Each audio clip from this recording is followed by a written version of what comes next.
지금부터 2021년 12월 8일 수요 예배를 하나님께 드리겠습니다.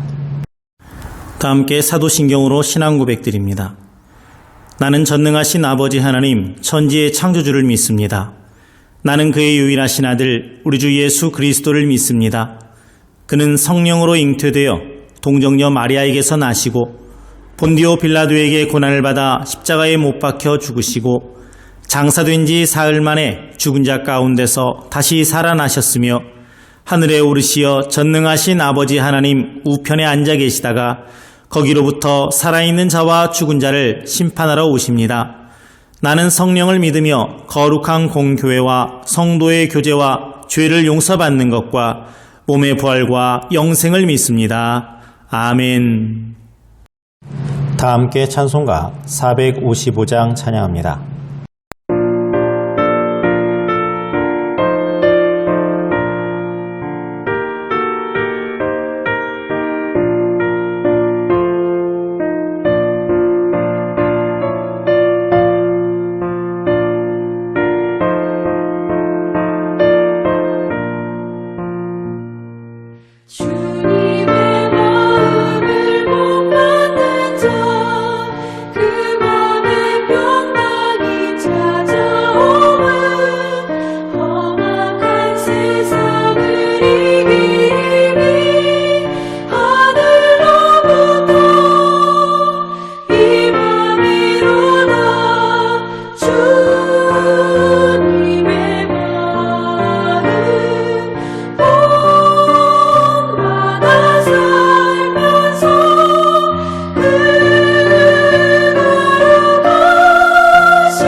오늘 말씀은 마태복음 12장 46절에서 50절입니다.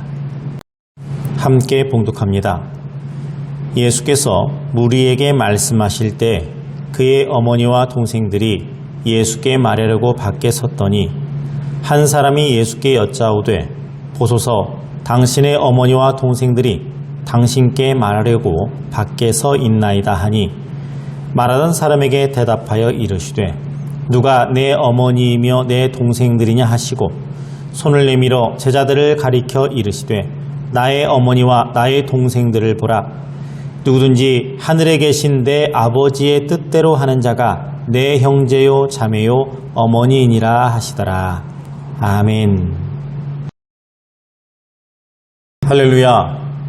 오늘 본문을 가지고 새로운 가족이라는 주제로 말씀을 나눠보겠습니다. 아마도 세상에서 가족만큼 끈끈한 관계는 없을 겁니다. 이미 서구에서는 가족 지상주의라고 하는 사상이 철저하게 자리 잡은 상태입니다. 과거, 아니 얼마 전까지만 해도 뭔가 물건을 구매한 후에 그것을 다시 교환하는 것은 쉽지가 않았었지요. 물건에 하자가 있어도 온갖 부실을 달아서 교환을 해주지 않으니 그저 울며 겨자 먹기 식으로 사용을 해야 했던 때가 있습니다. 지금도 그런 경우가 참 많아요. 그러다 최근에는 특별한 경우를 제외하고는 물건을 교환하는 일이 그리 어렵지 않게 이루어지게 됩니다. 요즘 이제 댓글 같은 것, 또 평가 같은 것을 많이 하다 보니까 조금이라도 문제가 생기면 이렇게 업체에서 금방금방 AS를 해준다거나 아니면 새 제품으로 교환하는 경우가 참 많이 있습니다. 그만큼 좋아졌습니다. 외국에서도 물건을 교환한다 하는 것은 그리 반가운 건 아닙니다만은 남편이 아내에게 또는 아내가 남편에게 선물을 하려고 뭔가를 샀는데 혹시 그 물건이 상대방의 마음에 들지 않을 경우에는 두말할 것 없이 바꿔준다고 그래요. 그들에게 제 아내가 이걸 싫어해요.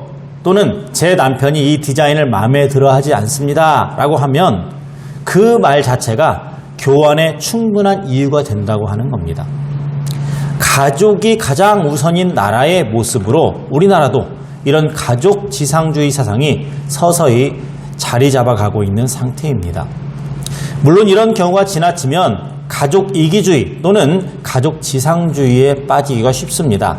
내 가족이 아니면 아무런 관심도 없이 사는 경우가 발생될 수도 있는 거예요. 그러나 사실 우리의 현실을 보면 그 반대의 경우도 많습니다. 바로 탈가족주의입니다.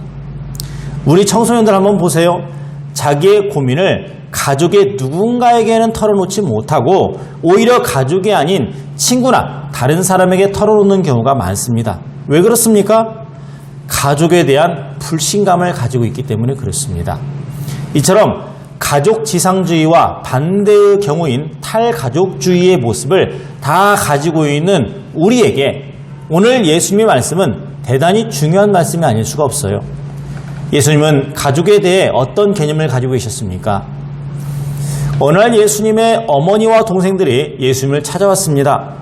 마가복음에서는 그들이 예수님을 찾아온 이유가 예수님이 귀신 들렸다 하는 소문을 듣고 그 예수님을 붙들기 위해서 찾아온 것으로 기록을 하고 있어요. 어쨌든 예수님께 찾아온 가족들을 보고 한 사람이 예수님의 가족이 왔습니다 라고 그렇게 말을 전합니다. 그때 예수님께서 가족에 대해 이렇게 말씀하십니다. 누구든지 하늘에 계신 내 아버지 뜻대로 하는 자가 내 형제요 자매요 모친이니라. 이 말씀은 이스라엘이 자랑하는 육친 관계, 곧 누구누구의 자손, 그런 식의 가족은 굉장히 중요한 것이 아니다 하는 것을 지적하는 말씀이지요. 특별히 가족 이기주의에 빠진 사람들이 되새김질해야 하는 말씀입니다. 우리나라도 한때 본 같은 거 많이 따졌지 않습니까? 성이 어디냐, 본관이 어디냐, 파가 어떻게 되냐, 몇 대 손이냐 이런 걸 따지던 사람들이 많았었습니다. 이 유대인들도 그랬어요. 아버지가 누군지 할아버지가 누군지.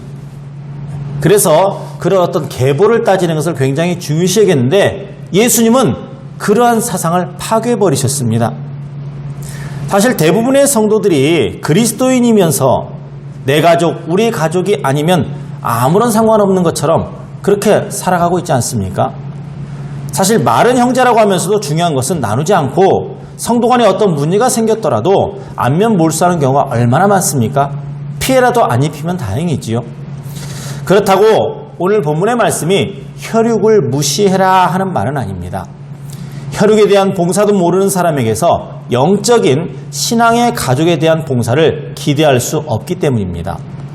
따라서 우리의 혈육으로 이루어진 가족은 하나님의 이웃사랑, 곧 서로 어우러져 살아가는 그런 정신이 충분히 실습되고 연습되는 곳이어야 됩니다. 그리고 하나님의 성품을 기르는 곳이고 새로운 영적 가족 구성원으로 살기 위한 역량을 기르는 곳이 되어야 됩니다. 그게 가정이고 가족이에요. 가족을 대하는 우리들의 마음가짐을 한번 점검해 보시기 바랍니다. 가족은 가족 구성원이 쉼을 얻고 사랑하며 사는 공간이며 보호받을 수 있는 가장 기본적인 구성원이며 공간입니다. 하지만 가족은 또한 나만을 위한 가족이 아니에요. 오히려 내 가족과 가정은 하나님의 사랑이 나를 통해 실천되는 곳입니다. 내 행동과 말 한마디가 영적, 육적 가족에게 미칠 영향을 생각하며 사시기를 바랍니다. 오늘 예수님은 누구든지 하늘에 계신 내 아버지 뜻대로 하는 자가 내 형제요 자매요 모친이다 이렇게 말씀하셨습니다. 내 뜻을 버리는 거예요. 하나님의 뜻대로 말하고 행동하는 겁니다. 이렇게 살 때 더 크고 귀한 가족을 얻게 되고 그 안에서 더 큰 행복을 느끼게 된다는 사실을 기억하시길 바랍니다. 우리는 이미 믿음 안에서 하나님의 한 가족이 되었습니다. 그러니 우리는 서로 사랑해야 됩니다. 서로 배려하고 아껴줘야 됩니다. 그들을 위해서 기도하고 우리가 헌신해야 됩니다. 이런 아름다운 사랑의 가족으로 우리 모든 그리스도인들이 하나 되는 하나의 가족이 되는 그런 세상이 온 세계에 이루어지기를 주님의 이름으로 축원합니다. 기도합니다. 하나님 아버지 감사합니다. 저희들에게 허락해 주신 그 가족들을 사랑하며 아끼며 그리고 소중히 여기며 살게 하여 주시옵소서. 무엇보다도 주의 뜻대로 행하는 자가 주님의 가족이라 말씀하셨사오니 하나님 사랑하는 것이 곧 주님의 뜻을 행하는 것임을 알고 그렇게 할 때에 우리가 모두 주님과 하나로서 사랑으로 맺어진 관계라는 사실을 더욱더 감사하며 살게 하여 주시옵소서. 예수님의 이름으로 기도합니다. 아멘. 주님께서 가르쳐 주신 기도로 예배를 마칩니다. 하늘에 계신 우리 아버지, 아버지의 이름을 거룩하게 하시며 아버지의 나라가 오게 하시며 아버지의 뜻이 하늘에서와 같이 땅에서도 이루어지게 하소서. 오늘 우리에게 일용할 양식을 주시고 우리가 우리에게 잘못한 사람을 용서하여 준 것 같이 우리 죄를 용서하여 주시고 우리를 시험에 빠지지 않게 하시고 악에서 구하소서. 나라와 권능과 영광이 영원히 아버지의 것입니다. 아멘.